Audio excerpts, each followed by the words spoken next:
Cerebro adolescente, memoria y creatividad. ¿Reflejan los recuerdos nuestro pasado real? ¿Existen drogas para incrementar las capacidades mentales? La memoria es la capacidad de retener y almacenar información sobre uno mismo, el mundo que nos rodea y los demás. Nos permite resolver los problemas que afrontamos a diario, adquirir destrezas, acceder a nuestro pasado y crear e imaginar el futuro. La memoria de la propia vida, la autobiográfica, empieza a construirse en la adolescencia y con ella la personalidad. Los científicos han buscado la huella que imprimen en el cerebro las experiencias, los conocimientos y las habilidades que alcanzamos. Memorizar es aumentar la intensidad de las conexiones entre neuronas, conocidas como sinapsis. Cuando una neurona recibe información, libera el neurotransmisor glutamato, y receptores de la otra neurona expulsan los iones magnesio, permitiendo la entrada de iones calcio al interior de la neurona. Estos iones desencadenan una cascada de reacciones que fortalecen la conexión entre ambas. Las memorias son redes de neuronas distribuidas por el cerebro. El patrón de sinapsis concretas activadas en una red configura cada recuerdo. ¿Cómo se formó y almacenó el recuerdo de los acontecimientos del 11 de septiembre de 2001? ¿De cuándo y cómo lo supimos? ¿Dónde y con quién estábamos? Nuestro cerebro tuvo que utilizar 4 redes de memoria diferentes: la perceptiva, la semántica, la episódica y la emocional. Todas ellas se entrelazan entre sí y hacen de la memoria un sistema múltiple de redes dinámicas que asocian las diversas facetas de un recuerdo. Al ver las imágenes, nuestro cerebro memorizó primero los objetos: un avión, una torre y una explosión. Creando la memoria perceptiva, al activar unas sinapsis concretas entre las espinas de las dendritas de una neurona y el axón de otra, en la corteza visual. Al reconfigurarse la red, se guardó la información de lo que estábamos viendo. Esta red la teníamos ya antes de nacer con los sonidos, olores y gustos del cuerpo materno.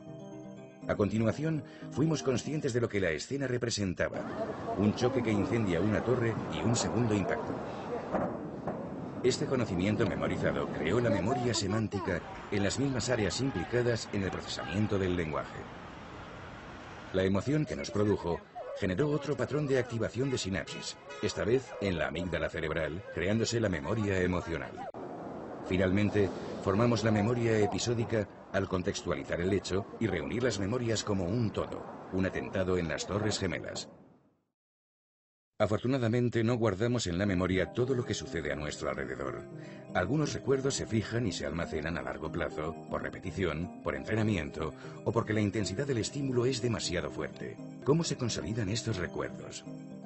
Tras el atentado del 11S, la memoria de lo que vimos llegó directamente al hipocampo desde la corteza visual, mientras que las memorias semántica, emocional y episódica llegaron a través de la corteza entorrimal, aportando además el mapa espacial, Nueva York, creando la memoria cartográfica.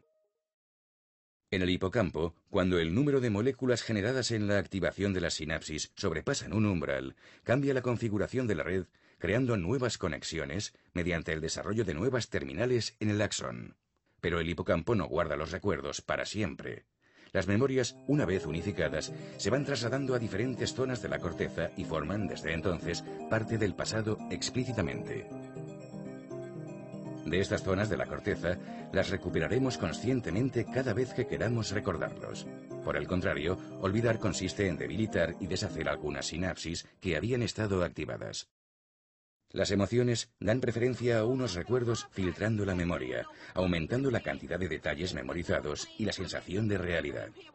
Algunas personas, para las que el 11 de septiembre supuso un gran impacto, fueron cambiando inconscientemente la percepción de lo ocurrido. Al cabo de unos días mezclaban lo vivido, lo escuchado o visto en televisión. Entonces, ¿cómo es posible que cambien los recuerdos?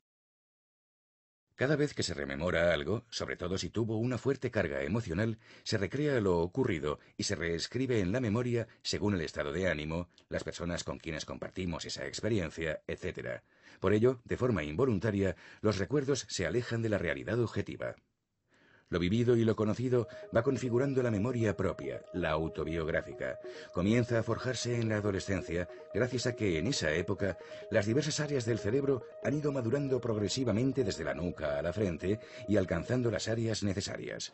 Los recuerdos positivos resisten mejor el paso del tiempo y participan intensamente en la construcción de la personalidad, ya que nos apoyamos en ellos para tejer nuestra identidad y para definir la coherencia de lo que elegimos y a lo que aspiramos. Por el contrario, las decepciones o el impacto emocional de los acontecimientos traumáticos, más intensos siempre en las mujeres, fragmentan la memoria emocional, produciendo cambios en el cerebro. De hecho, los traumas hacen que el volumen del hipocampo disminuya, rompiendo las redes, al podar algunas ramificaciones de las neuronas. También el consumo de bebidas alcohólicas, el botellón, provoca un déficit de memoria por la disminución de actividad que produce el alcohol en el hipocampo, en pleno desarrollo durante esta época de la vida. En las chicas, el efecto tóxico es aún más acusado que en los chicos, debido a que lo metabolizan peor. Lo novedoso o lo que nos sorprende genera dopamina, produciendo un estímulo agradable de recompensa. Este proceso es una ayuda para fijar la atención que filtra lo que nos interesa, siendo lo único que ingresa en la memoria y de esta forma constituimos la reserva de conocimientos y experiencias propias. Algunas moléculas, como las anfetaminas, ejercen un dopaje intelectual. Aumentan la dopamina en las redes de memoria y mantienen los recuerdos durante un tiempo breve, pero no modifican los contenidos de lo que poseemos ni la agilidad para acceder a ellos. Para hablar, imaginar, reflexionar, razonar, calcular, decidir o planificar el futuro, necesitamos la memoria de trabajo, que gestiona a tiempo real y mantiene en presente las informaciones almacenadas. El lóbulo frontal, el último en madurar, es el encargado de sincronizar los recuerdos, experiencias y vivencias en presente, dirigiendo la atención a las memorias que los guardan. Para ello, la información fluye a través de una fibra que une ambas áreas cerebrales, a una velocidad que es fruto de la maduración personal de cada uno. La memoria nos orienta en el presente. Es un ingrediente fundamental del pensamiento, de la creatividad y de la proyección en el futuro.